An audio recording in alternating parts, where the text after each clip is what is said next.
Hi guys, as a lot of you might know,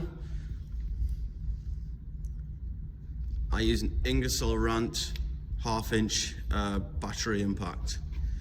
Now this thing has been the bane of my life for so long.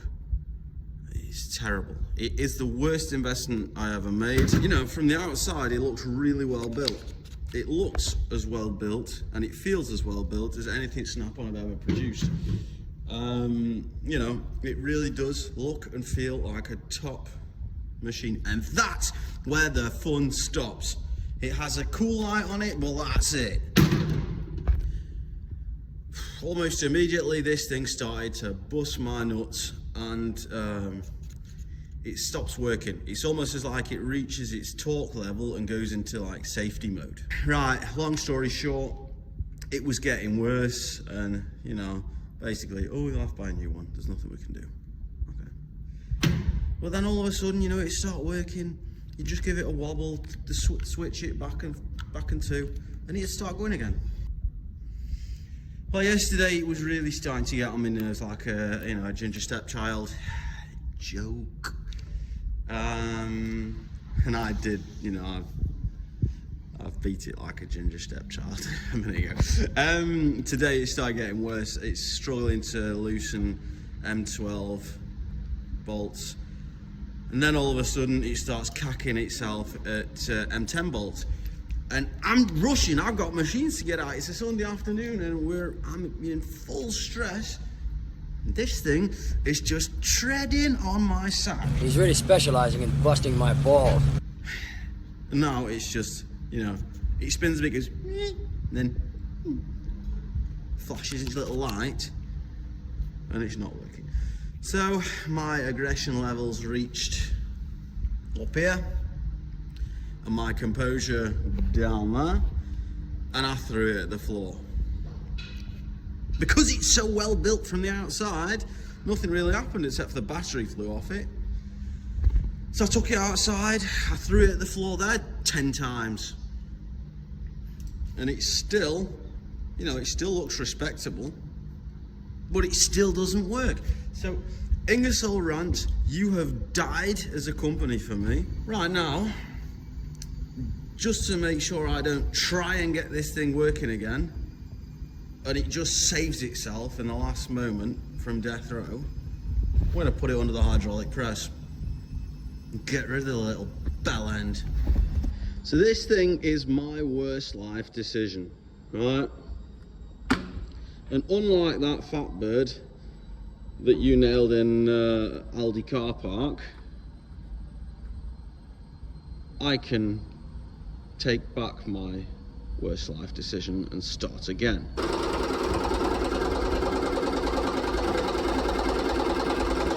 Help me! I'm sorry! I don't care! I never do it again! Fuck off, you dickhead!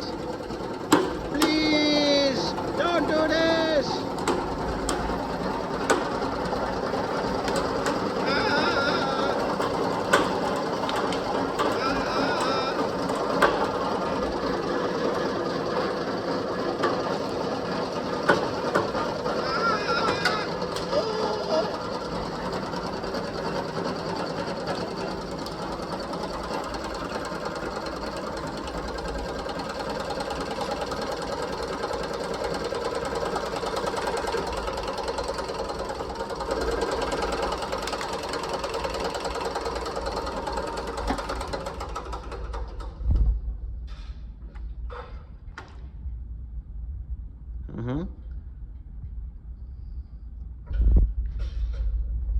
So let's have a look what's actually inside this thing. Oh, these are the sort of planetary gears here. Very nice, very nice. All that's left in there is the electro motor.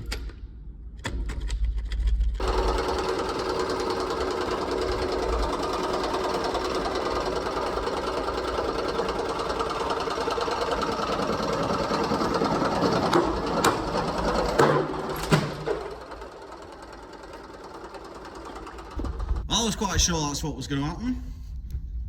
It went flying. Not sure where the majority of it's landed.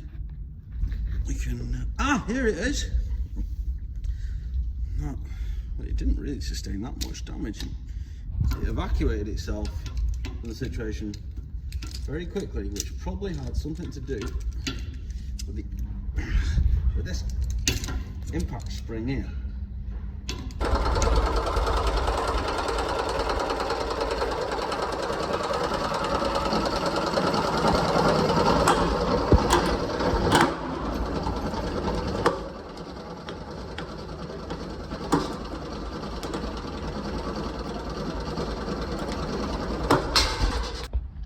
And that is what remains of an ink.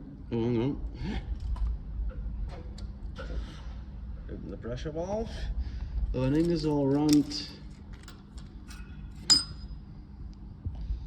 When you look at these parts, they all look well, well built. Right, that is the remains of my Ingersoll Rant impact tool. If you want any information on what not to buy, it's there. I'm sorry, Ingersoll Rant, but that thing was terrible. And to think I would have actually spent my money had Ingersoll pulled the finger out their arse and was about to convert my tool selection to Ingersoll Rant battery powered tools. But they never came out with an angle grinder. Until I think now they've got one, but it was like years later. They didn't have a 3/8. They had a larger version of that was just too heavy for general use. Drill and all the rest of it. I was waiting for them to get these tools on the market because they sold me this thing so well, but it was a piece of junk. So, Ingersoll, if you want to redeem yourselves, get in contact. If you don't, then don't. I will be purchasing Milwaukee tonight. I'd like to compare the Milwaukee to the Ingersoll Rant. Snap-on just doesn't come in question for me because we live in the middle of nowhere. Getting the Snap-on guy out here is a pain in the arse. Our Snap-on guy is a few years away from retiring. And he says, oh, I can still help you out and whatever. But if I've got a problem or I need batteries or parts or whatever, it's just a pain in the arse. It's nothing against Snap-on except for the price.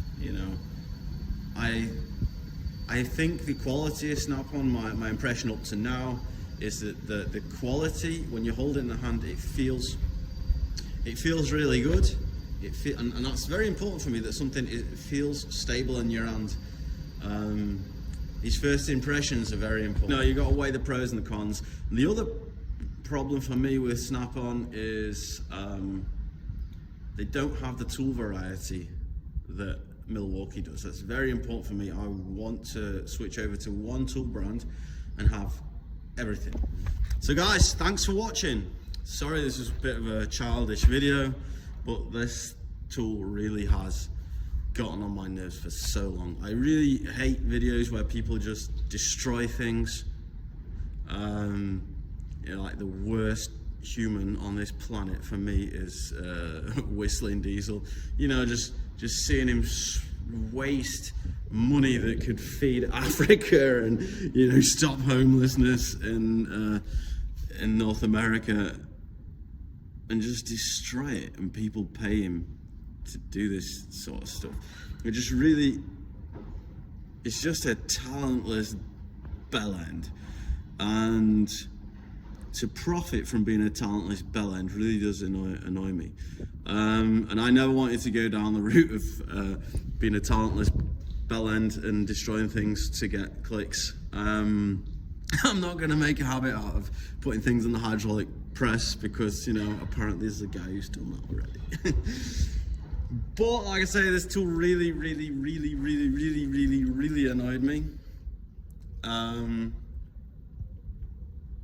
it's not the newest tool, but it hasn't been used enough to be that bad. And it was just the end. I'm sorry. So sorry for the childish video. It won't happen very often. If you guys have got any tools that I should try out, then give us a shout. Let us know. If yeah, I don't know, whatever. Maybe I shouldn't use Milwaukee. I'm a big fan of Makita. We use Makita at the shop at work, and they are also really good. But we'll see. Catch you later, guys. Keep at it.